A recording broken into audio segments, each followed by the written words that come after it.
2003-cü ildə ilk dəfə Azərbaycan prezidenti vəzifəsinə seçiləndə mən bəyan etmişdim ki, nəyin bahasına olursa olsun biz öz doğma torpaqlarımızı azad edəcəyik.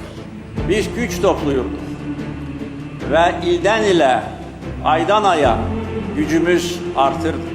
Biz beynəlxalq arenada öz səsimizi ucalda bildik.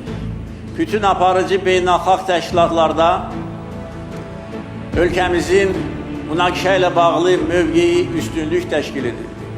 Bir çox qərar və qətnamələr bizim zəfərimizin hüquqi və siyasi əsasını təşkil edir. Biz güclü iqtisadiyyat qurmuşduq və əgər bunu etməsəydik, bizim maliyyə imkanlarımız çox məhdud idi. Biz iqtisadi müstəqillik qazanmışdıq.